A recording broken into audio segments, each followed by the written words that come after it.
What's going on today, YouTubers? Welcome to another edition of Walking Reviews. Today we're going to be taking a look at a mid-tech knife. I think it's mid-tech and not a full production knife from Ferrum Forge. I did a review on the Ferrum Forge NTAC and I wasn't the biggest fan, so normally I wouldn't have gone with another one of their knives, but a friend of mine bought this model. This is the Ferrum Forge Septer, and he was raving about it, so I figured I'd give them another shot. So let's go ahead and jump into the specs. We have a 3-inch blade of CPM 20 CV, which is one of the newer higher end super steels out of Carbon Powdered Metallurgy, which is CPM. It's got great toughness and wear resistance, etc., etc. So it should hold an edge for a good long while.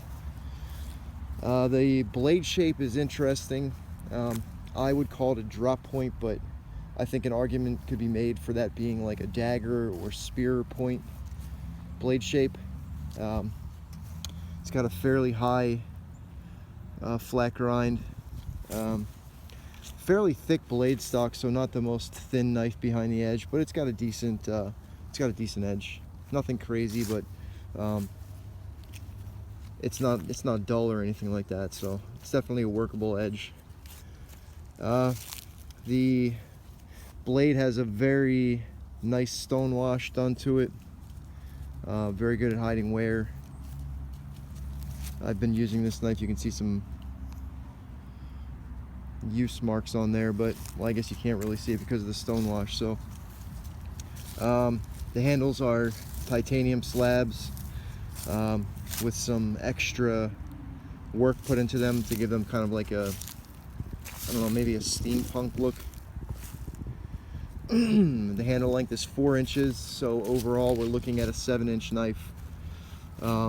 Weight for this knife, it's not the lightest knife. There's no like internal milling done to make the handles lighter, and the blade stock is fairly thick, so we're looking at just over 4 ounces, which isn't terrible, but it's not great either. You can see stop pin construction, single standoff, and then the pivot, so fairly simple construction. Like all of their knives, it has the Hoback rolling detent and the lock bar insert, which is like one unit, can be replaced fairly easily. There's the Ferrum Forge logo. These come in a variety of colors and finishes, as well as handle patterns, so chances are you'll be able to find something that you like. One of the issues I had with the NTAC was the flipper tab.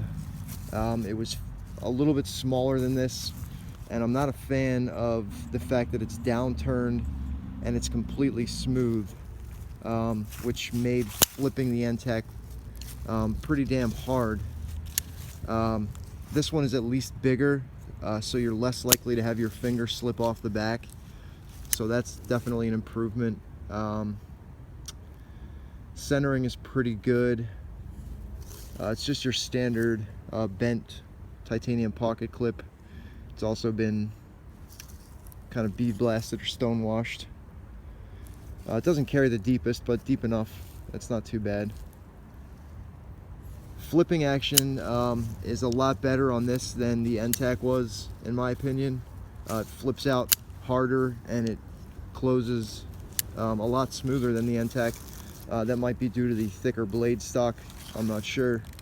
Or maybe just an improvement on their end as far as the action goes. One thing I will say that unfortunately mine has an issue with is their lock geometry.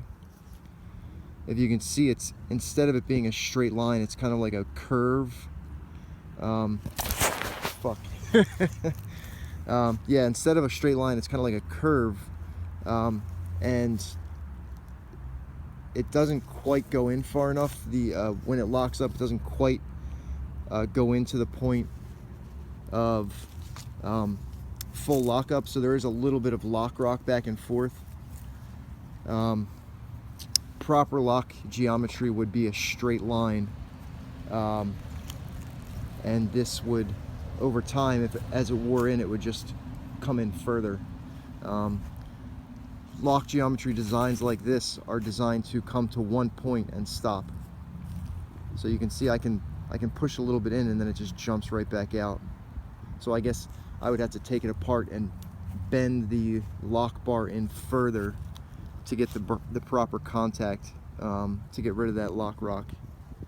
It does have a ball bearing pivot.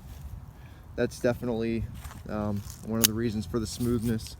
It's got a nice kick to it, like it kicks my wrist back with the action, and that's with the Hoback rolling detent actually adjusted a little bit softer. So even though the lock bar might not be as far in as it should be to get rid of the blade movement, it is in plenty far enough for the Hoback rolling detent to function and make the flipping action good. But for me, a blade that jiggles around like this one does, that's kind of like a deal breaker for me. I don't think that all of them have it. I think maybe you might find issues with a couple of them here and there, because my friends definitely did not have it. So I guess it's just a QC problem for them. And I know they are a small operation, so it's not crazy to think that maybe a couple might get out of there without being completely perfect. So it does have a really nice shape to it. I like that kind of almost like teardrop shape to the whole knife. Ergonomically very comfortable for a smaller handle. There is no jimping or anything on the back, but this milling serves as a pretty good spot to lock your finger in, and there is a nice sizable finger groove there as well. So ergonomically good. Materials are all top notch. The flipping action is much improved from the NTAC. It's a little on the chunky and heavy side, and as far as blade geometry goes, could be better, but in my opinion it's an improvement. If they could just get the QC stuff figured out so that they don't send out knives without completely secure lockup, I think that would be it would have been a whole lot better. Let me put it that way. I would have been a lot happier with the knife if it didn't have that one issue. So I still think they can work on the flipper tab, but it's definitely improvement from last time, and as long as they show improvement, that's really all I can ask. So, well, obviously I can ask for more, but I don't expect perfection from a newer company right away. Like I said, just showing improvement is at least it's something. So, all right, guys, that's gonna wrap this one up. I know it's a shorter review, but it's a fairly simple knife, and I don't have much negative or positive to say about it. As far as value goes, this is like $500, I think, and I guess you are getting a good bit of work into it. But as far as do I think it is worth the money, I guess maybe if the lock geometry was better, I guess maybe I could say it's a decent value, but as is, without the proper QC, I'm gonna say probably not. Alright guys, that's it for this one. Take it easy, and I will see you on the next one.